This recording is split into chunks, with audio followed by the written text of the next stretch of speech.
E vamos a mais algumas curiosidades do nosso mundo literário.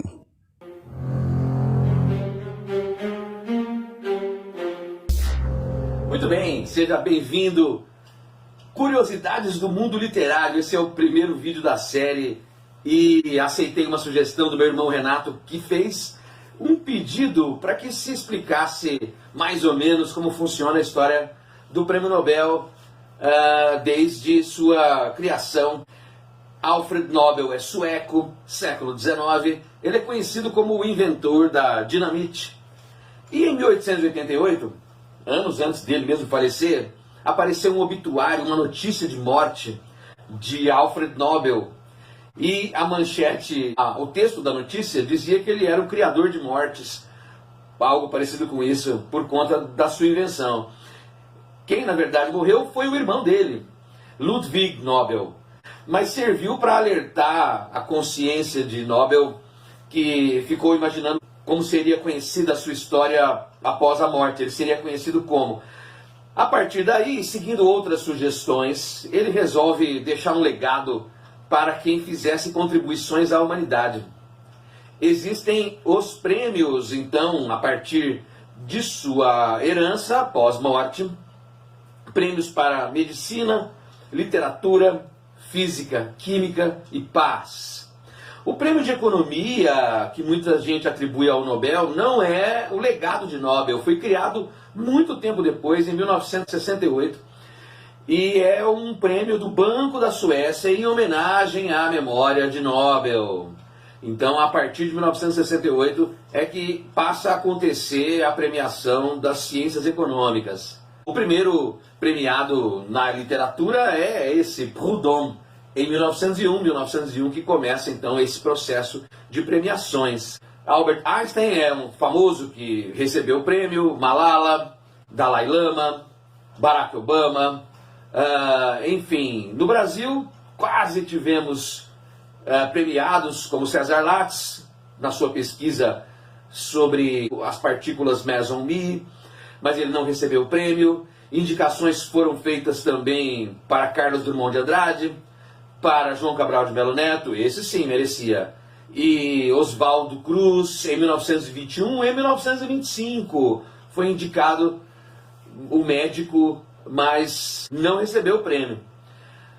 Em literatura, os destaques próximos aqui ao país são José Saramago, Mário Vargas Llosa no Peru, Gabriel Garcia Marques na Colômbia, Ernest Hemingway também já recebeu o prêmio, Boris Pasternak, russo, 1958, mas ele não foi receber o prêmio por conta do governo soviético, que impediu a saída dele e de outros premiados também. Hitler fez a mesma coisa pelos anos 1930, 40, por conta de uma opressão e de questões ideológicas, ele impediu que premiados fossem receber sua medalha, suas condecorações. A história do Nobel envolve uma série de figuras, professores, líderes comunitários, ganhadores do prêmio Nobel, candidatos ao prêmio anteriores, e que enviam sugestões em cada uma dessas áreas que você viu para a Academia Sueca. São cerca de 200 a 300 indicações todo ano a partir dessas figuras ligadas à Academia Sueca. E elas, então, ao redor do mundo, enviam à academia e ela, então, vai por 2, 3 meses analisar as indicações e fazer uma seleção que deixa poucos candidatos até chegar à premiação. Isso pode acontecer até por 3 pessoas. Aconteceu com Marie Curie, que ganhou o prêmio Nobel por seu trabalho com o urânio, com o rádio. 2 vezes ela ganhou. A primeira vez em parceria com o marido Pierre, e depois sozinha. É a única mulher a receber 2 vezes o prêmio Nobel em categorias diferentes. Mas alguém chegou a recusar o prêmio? Sim, uma vez em literatura. Jean-Paul Sartre, 1968, recusou o Nobel de Literatura porque não acreditava que pudesse ser julgado, né? Polêmicas também envolveram Barack Obama, como já citei, em 2009, ganhou o Prêmio Nobel da Paz. Mas recebeu críticas por conta do caráter bélico que seu país representou até hoje. Então, como seria para um representante desse país receber um prêmio Nobel da Paz? Há controvérsias. A principal, recente, digamos, em literatura, é o caso de Bob Dylan, o compositor que recebeu o prêmio e recebeu também, além do prêmio, críticas, não necessariamente a ele, mas aos critérios. Lógico que isso também, por ser subjetivo, acaba fomentando uma série de debates. Eu vejo isso de modo muito simples. É ficção, é texto, tem um apelo estético, busca algum tipo de universalidade, reforça a origem do seu artista, faz referência ao seu mundo e procura transmitir mensagens das mais variadas dentro desse princípio da arte, que é revelar, claro, num primeiro momento, as inquietações e as idiosincrasias do tempo em que se vive. Então não creio que a academia tenha tratado essa questão da literatura de modo diferente, desprezando outros escritores que publicaram em livro. Eu não concordo. Então, para mim, o prêmio está dado e bem entregue a Bob Dylan, norte-americano. Isso foi em 2016. No caso brasileiro, já disse, tivemos aí indicações possíveis, né, de Jorge Amado, de Carlos Drummond. Porque eu vou dar algumas dicas de leitura e vou também falar sobre as curiosidades do mundo da literatura. Primeiramente, vou comentar que dia 23 de abril foi Dia Mundial do Livro e dos Direitos do Autor. Em comemoração, eu estou hoje falando um pouquinho sobre algumas curiosidades que eu recebi pelo meu e-mail da equipe Clube de Autores, o Fred, da equipe Clube de Autores. Depois, na descrição do vídeo, eu vou colocar para vocês o atendimento do clubedeautores.com.br, e eles também fazem publicação de livros online, é uma editora online. Mas o que me interessou nesse e-mail foi as 5 curiosidades sobre o mundo da literatura e dos livros, que provavelmente você não fazia ideia. Número 1. A Índia é o país que mais lê no mundo. Eu não sabia disso, né? Os indianos dedicam em média 10 horas e 42 minutos semanais para ler. Imagina, se fosse assim no Brasil, estaríamos no topo do ranking de educação mundial. Não acontece aqui. Número 2, segunda curiosidade, frase mais longa de um livro tem 823 palavras. É da obra Os Miseráveis, de 1826, do escritor Victor Hugo. Essa obra, Os Miseráveis, foi feito um filme que ele é todo cantado com atores atuais. Ele é uma, como é que se diz, né? Ela é uma obra que são as obras literárias cantadas da Broadway, né?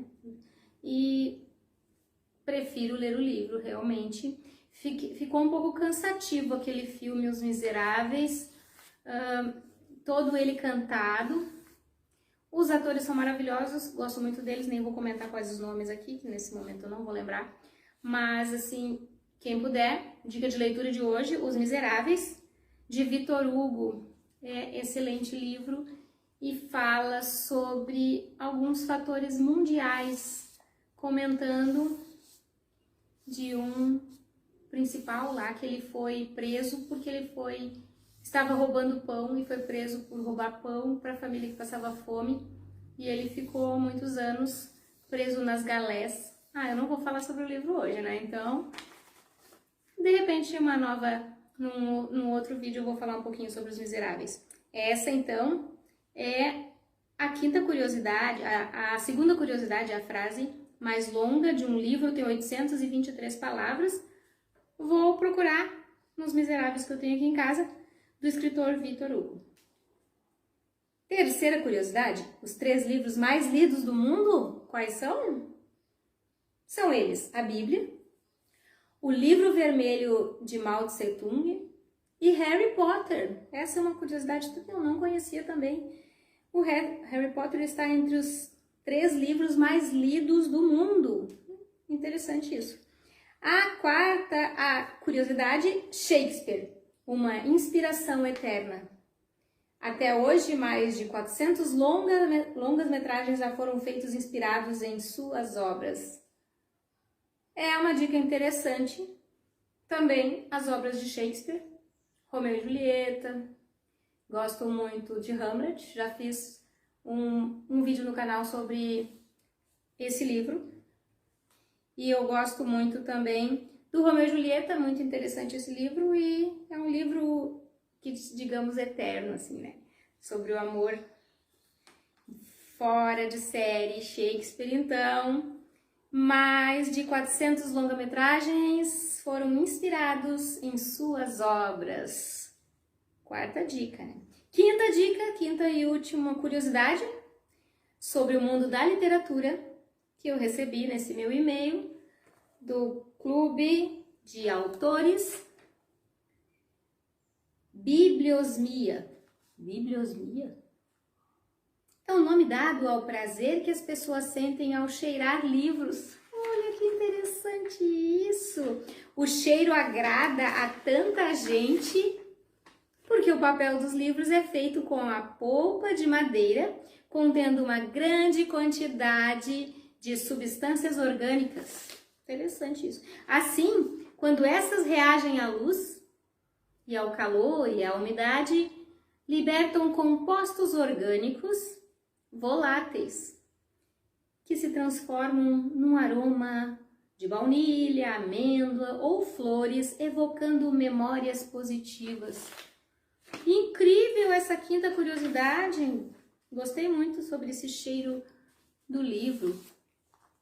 Hoje eu vou falar sobre 5 curiosidades da literatura brasileira, e algumas curiosidades são bem inusitadas. Eu espero que vocês gostem dessa seleção que eu fiz. Apenas no século XIX que uma mulher foi publicada aqui no Brasil. Nilsa Floresta Brasileiro Augusto foi a primeira mulher a publicar um livro no Brasil, o que só ocorreu no século XIX, com a obra Direito das Mulheres e Injustiça dos Homens. Nascida no Rio Grande do Norte, ela foi obrigada a se casar aos 13 anos, mas meses depois fugiu da casa do marido. Ameaçada por ele, foi obrigada a se mudar para o Rio Grande do Sul e depois para o Rio de Janeiro, onde abriu uma escola. Além de escritora por defender os direitos das mulheres, também é considerada a primeira feminista brasileira. O Machado de Assis, antes de ser o grande autor brasileiro, ele vendia balas de coco. Negro e órfão, de mãe ainda jovem, Machado de Assis precisou trabalhar desde pequeno para ajudar a família. Ele começou sua carreira vendendo balas de coco feitas por sua madrasta, mas começou a dedicar à literatura quando um editor lhe ofereceu a oportunidade de trabalhar em uma tipografia. No trabalho, pouco a pouco, o autor desenvolveu um estilo próprio de escrever, que culminaria em obras-primas como Memórias Póstumas de Brás Cubas e Dom Casmurro. Essa daqui eu achei sensacional. Olavo Bilac foi o primeiro a registrar um acidente de carro no Brasil. O Rio de Janeiro do final do século XIX passava por uma série de transformações urbanas. Essas mudanças do cenário ocasionaram situações inusitadas. Uma das mais curiosas é que um dos primeiros detentores de um carro no Brasil, o jornalista José do Patrocínio, convidou seu amigo Olavo Bilac para dar uma volta pela cidade. Só que ele não sabia que Bilac não tinha a mesma habilidade de dirigir quanto tinha de escrever.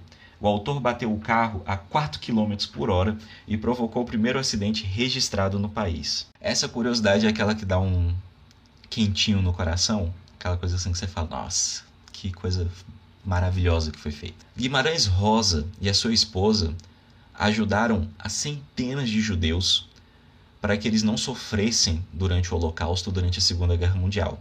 Eles salvaram a vida de centenas de judeus. Guimarães e Araci Moebus de Carvalho Guimarães Rosa se conheceram em Hamburgo, quando o escritor era embaixador do Brasil na Alemanha e Araci secretária. Vivendo no país na era Hitler, os dois começaram a tentar salvar a vida de pessoas que corriam risco de morrer nas mãos do ditador. Enquanto o literato falsificava passaportes para os judeus fugirem para o Brasil, a esposa conseguia carimbos e assinaturas falsas para liberar a entrada dos fugitivos no país. O casal salvou a vida de centenas de pessoas. E essa última curiosidade aqui é muito louca porque ela tem uma teoriazinha da conspiração, ainda gera debates. Então, se você acha do que eu estou falando aqui não é realmente o que o pessoal costuma dizer que é, por favor, comenta aqui e diz o que você acha dessa situação. Porque essa curiosidade ou essa teoria da conspiração diz que Gregório de Matos nunca existiu. Ninguém sabe direito se Gregório de Matos realmente existiu. A data de nascimento do poeta, também conhecida como Boca do Inferno, permanece desconhecida. Especialistas a situam entre 1623 e 1636, uma data que não é precisa. Outro fato é que a biografia do autor tem muitas lacunas, o que era questionamento sobre a real existência de Gregório de Matos. Como se não se bastasse, não se sabe o que realmente foi escrito pelo poeta, se é que ele existiu. Isso porque publicações ainda não eram permitidas na colônia naquela época. Logo, seus textos eram transmitidos oralmente. Ninguém sabe se o que restou e foi registrado foi de fato do Boca do Inferno ou de outros autores satíricos e infames da época.